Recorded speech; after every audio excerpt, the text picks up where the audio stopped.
ಹಾಗೆ ಎಸ್.ಟಿ. ಸೋಮಶೇಖರ್ ಜೊತೆಗೆ ಶಿವರಾಮ್ ಹೆಬ್ಬಾರ್ ವಿರುದ್ಧವಾಗಿ ಈಗ ಬಿಜೆಪಿ ಸಮರ ಸಾರುವಂತ ನಿಟ್ಟಿನಲ್ಲಿ ವ್ಯವಸ್ಥೆ ಮಾಡಿಕೊಳ್ತಾ ಇದೆ. ನಾಳೆ ವಿಧಾನಸಭೆಯ ಸ್ಪೀಕರ್ಗೆ ದೂರನ್ನ ಕೊಡುತ್ತೆ ಬಿಜೆಪಿ ಅನ್ನುವಂಥದ್ದು ಗೊತ್ತಾಗ್ತಾ ಇದೆ. ಶಾಸಕ ಸ್ಥಾನದಿಂದ ಎಸ್.ಟಿ. ಸೋಮಶೇಖರ್ ಅವರನ್ನ ಅನರ್ಹ ಮಾಡಬೇಕು ಅಂತ ಹೇಳಿ ಕೋರಿ ದೂರನ್ನ ಕೊಡುವಂತ ನಿಟ್ಟಿನಲ್ಲಿ ಸಿದ್ಧತೆಗಳಾಗ್ತಾ ಇದೆ. ಬಿಜೆಪಿಗೆ ದೂರು ಕೊಡೋದಕ್ಕೆ 15 ದಿನಗಳ ಕಾಲಾವಕಾಶ ಇದೆ.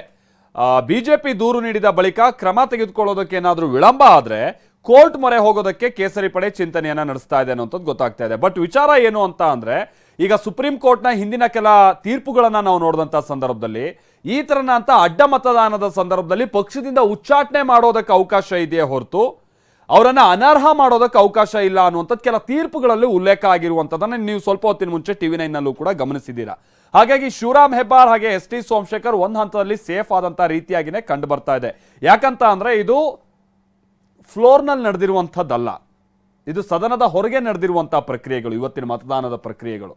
ಹಾಗಾಗಿ ಕೂಡಲೇ ಒಂದೇ ಸಮನೆ ಅವ್ರನ್ನ ಅನರ್ಹಗೊಳಿಸುವಂತ ನಿಟ್ಟಿನಲ್ಲಿ ಬಹುಶಃ ಅವಕಾಶ ಇಲ್ಲ.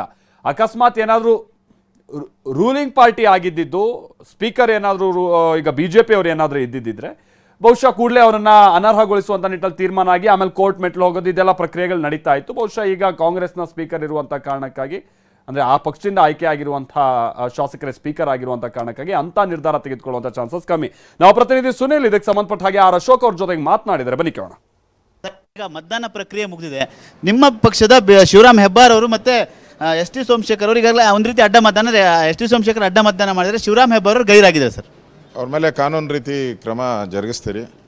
ಪಾರ್ಟಿಗೆ ಮೋಸ ಮಾಡಿದ್ದಾರೆ, ನಮ್ಮ ಸಿಂಬಲಲ್ಲಿ ಗೆದ್ದು ಕಾಂಗ್ರೆಸ್ಗೆ ಮತದಾನ ಮಾಡಿರೋದು ಅದು ಆತ್ಮದ್ರೋಹ. ಅವ್ರಿಗೆ ಆ ಥರ ಧೈರ್ಯ ಇದ್ದಿದ್ರೆ ಮೊದಲು ನಮ್ಮ ಎಲೆಕ್ಷನಲ್ಲೇ ಕಂಟೆಸ್ಟ್ ಮಾಡಬಾರ್ದಾಗಿತ್ತು.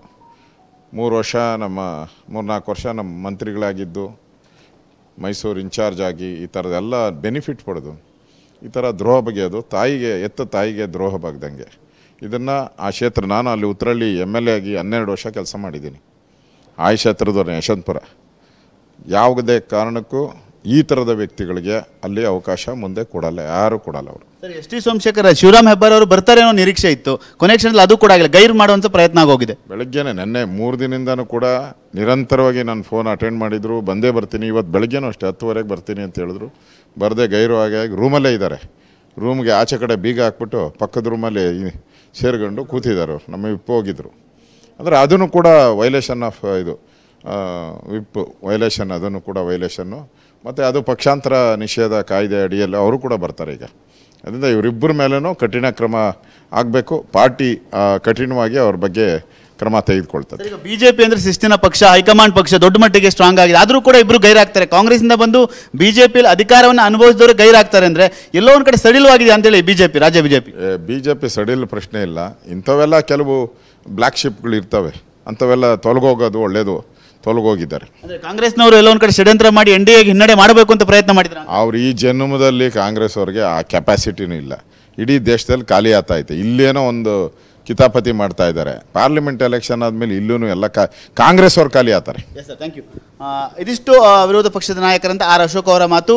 ಇಬ್ಬರ ನಡುವೆಗೆ ಶಿಸ್ತು ಕ್ರಮವನ್ನು ತೆಗೆದುಕೊಳ್ತೀವಿ, ಈ ರೀತಿಯಾದ ಬ್ಲ್ಯಾಕ್ ಅಂತ ಕಪ್ಪು ಚುಕ್ಕೆ ಇದ್ದೇ ಇರ್ತಾರೆ, ಹಾಗಾಗಿ ಅವರ ವಿರುದ್ಧವಾಗಿ ಕ್ರಮ ತೆಗೆದುಕೊಳ್ತೀವಿ ಅನ್ನೋ ಮಾತುಗಳು ಕೂಡ ಹೇಳ್ತಾ ಇರುವಂಥದ್ದು. ಕ್ಯಾಮರಾಮನ್ ಮಹೇಂದ್ರ ಜೊತೆ ಸುನಿಲ್, TV9 ಬೆಂಗಳೂರು.